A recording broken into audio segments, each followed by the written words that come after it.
You are tuned in to the NUC NFL Draft Bible Players Spotlight Show.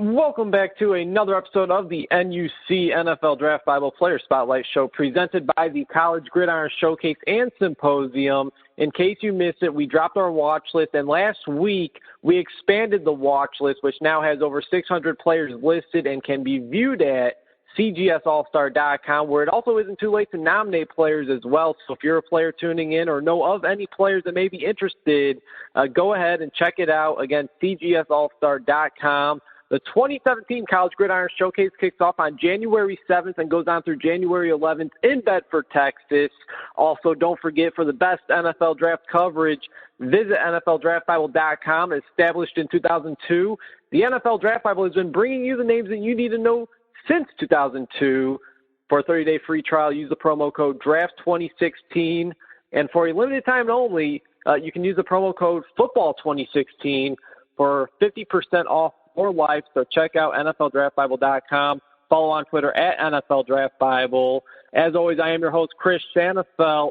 And joining the show now is one of the top linebackers in the nation, regardless of the level of play. You'll find his name on the CGS All-Star watch list as well as the Senior Bowl watch list. Last week he became the NCAA Division II's all-time leading tackler as he racked up 522 career tackles, just 28 away from being the all-time leading tackler in NCAA football history.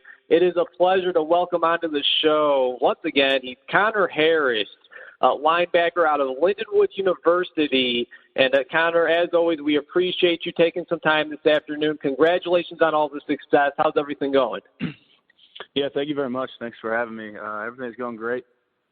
Came off a tough loss last week, but looking to bounce back and get a win this week. Yeah, I know it was probably bittersweet to say the least on Thursday night. I mean, the night you break the Division II tackling record against Northeastern State, you guys led 31-21 with about 12 minutes remaining in the fourth quarter, but unfortunately, Northeastern came back and finished the game with a 98-yard scoring drive and escaped with the 35-31 victory. And Connor, I know that you're a team-first guy. You would rather win games than break any individual records. But have you been able to sit back and kind of, take in and realize exactly what you've been able to accomplish in your collegiate career as you are now 2 games into your final season as a Lindenwood Lion, and here you are now, the all-time leading tackler in all of NCAA Division II football history? I really haven't. It kind of hasn't hit me yet. I don't think it will, till the end of the season, till I'm done playing at least college football. So, right now I'm just focused on week 3, focused on this team and putting us in the right direction that we need to be to succeed. And then, when it's all said and done, I can pause and reflect and enjoy everything that's happened in the past 4 years that I've been here. 2 games in, you guys are 1-1, beating Central Oklahoma week 1, falling to Northeastern State week 2. How would you assess your play a couple games into the season and your team's play as a whole as you guys now get ready to take on Washburn? Yeah, I think we've made big strides from last year. We've had a lot of guys come back, a lot of new additions that have helped us out. Excited to see how we progress just from this loss and see how we can build and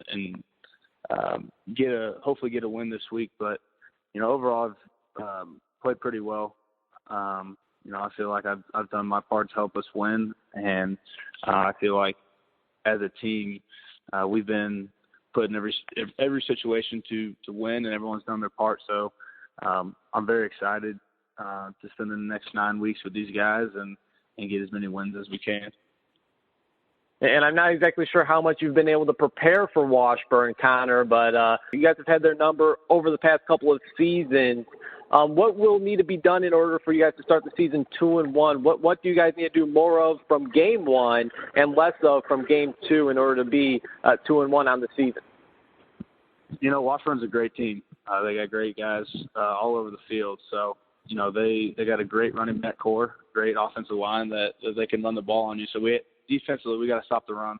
And they also got a great quarterback that can make some good throws and really great receivers that can make plays. So all over the board, we got to stop the run and really stop the pass as well. But offensively, we just gotta stay together, move the ball down the field, and score some points. Something we kind of struggled with last week was just getting the rhythm going offensively. Had some turnovers, so we gotta protect the football a little bit and just play our game, and I think we'll be fine. His name escapes me. Cody Hyman, the linebacker for Washburn. I'm curious, as you guys have been going at it over these last few years, year in and year out, being a division opponent, have you been able to watch his game at all while you're on the sideline? The linebacker from Washburn, he's another really good linebacker in the MIAA. I have not been able to watch him in person. I've seen him on film when we've been scouting, other teams, and he's always out there making plays. I know he's a really good player. So unfortunately, I don't get a chance to watch him when he's on defense because we're prepping on the sideline to go back out there. But he's a great player. Definitely can learn some things from him. He's just hard-nosed linebacker that finds the ball. And, just looking at the talent and really the teams in the MIAA, it's really no joke to play in this conference. It all has to start with the defending Division II national champion Northwest Missouri State Bearcats, who ran the table last year, went undefeated, 15-0. And there were 7 teams in this conference that had a winning record a year ago. What is it like to go up against this competition week in and week out, Connor? And should we expect similar things out of this conference this season? Will it be as competitive as it was last year? Oh yeah, it's competitive every year. It's an awesome conference to play in. You get the best competition, the best talent every week. Every team can beat you in this conference. There's no easy team or there's no week off. If you don't come prepared, you will lose. A lot of great teams, especially last year, Northwest. They had a great season. Ended up winning it all. But yeah, this year, very same situation. A lot of teams could take the conference championship and move forward. So you got to come prepared each week because one loss, 2 you're not going to make it past into the playoffs. So it's a great conference to be in. I'm very blessed to be able to go against a great competition week in, week out. And, of course, it has talent like yourself, like the Cody Hymans of the world, John Bevins of Northwest Missouri State. And then, of course, looking in the past, just watching the Sunday night football game last night, you had John Brown, now wide receiver for the Arizona Cardinals. And then there at Lindenwood University, Pierre Desir, drafted by the Cleveland Browns, now with the San Diego Chargers. A lot of talent coming out of the MIAA, a lot of talent still in the MIAA, of course, and which brings me to my next question for you, Connor. What are your expectations for this team this season? Here you guys are 1-1, still have the rest of the season to play.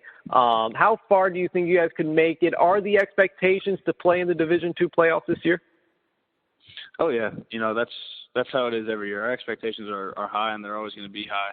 We want to win out and see where that takes us, but we got to come prepared for Washburn this week, or those expectations, those dreams aren't going to be, they're not going to be able to, we're not going to be able to accomplish those because you lose a couple games in this conference, you're not going to be able to make it to the playoffs. So the expectations are still there. We just need to focus week to week and just continue to get better. Absolutely. And I'm curious, what do you think is the biggest difference?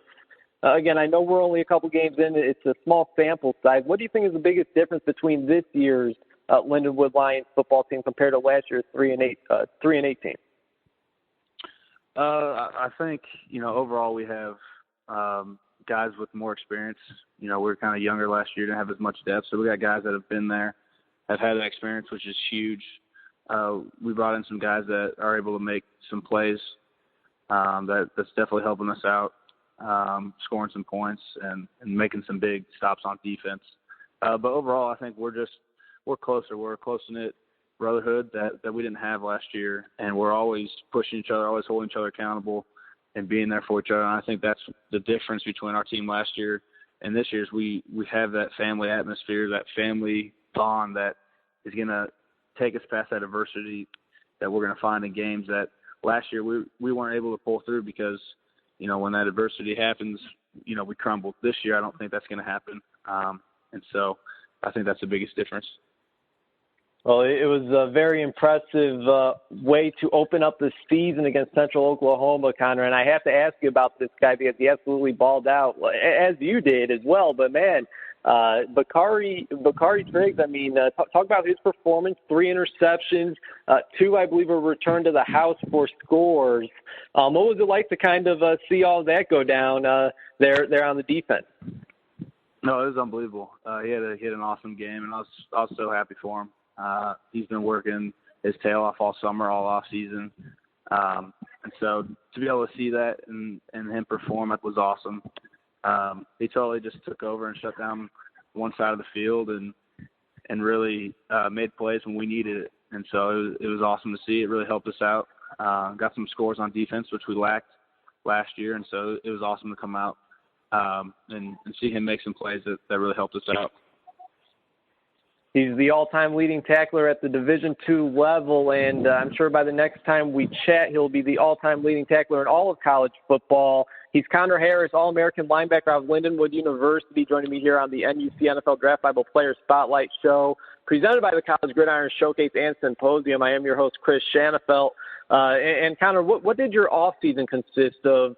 How did you get ready for your senior season, and was there anything specific that you wanted to focus and improve on?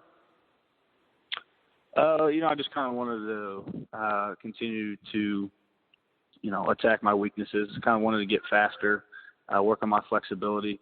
So this offseason, I really worked on that. I was preparing for my junior day, which happened in April. So I really worked a lot on, my 40 and really just becoming in the best shape I could. So not a ton different than I have been, but there's a few different things I focused a little more on than I did before. Okay. And obviously you could see that in the film, in the highlights, all over the field. I mean, you could just take a look at the stat sheet and see the tackles that you rack up. I mean, very persistent and consistent in doing that. And you know what? It seems like the national media is slowly but surely picking up on you, Connor. I alluded to it earlier. You're on the College Gridiron Showcase watch list, the Senior Bowl watch list, a number of preseason All-American teams, and your coaches have been on record in saying that you have what it takes to play at the next level. They firmly believe that, and I know that scouts were in and out of Lindenwood University throughout the summer. Does the possibility of playing at the pro level ever cross your mind, or do you kind of just try to live in the present and take it one game at a time, and once your career is over there at Lindenwood is when you'll focus on the next phase? Yeah, I really wanted to spend this year just focusing on the present, like you said, and taking it, one game at a time, and just enjoying it. This is my last, season playing football at collegiate level, and nothing's guaranteed. So it could be my last year ever playing football. And so the last thing I want to do is, look too far into the future. And then, if the possibility, if that doesn't happen, that I play at the next level, then I didn't want to look back and be like, wow, where'd my senior season go? So I'm enjoying this senior season, taking it week by week. It's already going extremely faster than I want it to, but just enjoying it. And, I know God has a plan, and whatever happens after the season is going to happen. So just taking it one week at a time, one day at a time. Absolutely the right way to do it. Obviously the right mindset as well. Final question before I let you go, Connor. Really appreciate you taking some time this afternoon. So how much success that you've had over the years do you credit your head coach, Patrick Ross, who's been there? I believe this is his 13th year now at Lindenwood. And then your defensive coordinator and linebacker coach, Dion Melvin. I mean, a lot of the success that you've had over the years, Connor, a lot of people would give you a lot of praise. But knowing you, I'm sure you have a lot of praise for your head coach and defensive coordinator as well. Oh yeah, I mean, I'd give all the credit to them and my teammates, to my family and my wife, and everyone around me really. But as far as Coach Ross and Coach Melvin, they've believed in me since I stepped on campus, and that was one thing that drew me to Lindenwood was their belief in me, and they continue to push me every day, ever since I got here, to be the best I can be. I've learned so much more just about the game of football from them that it blows my mind how much little I knew about actually the game and how much schematically that I can fix that's going to make me a whole lot better player. So they're awesome, and they continue to push me every day, and a lot of credit goes out to them. And you know what? I can't say I'm very surprised at all by that response.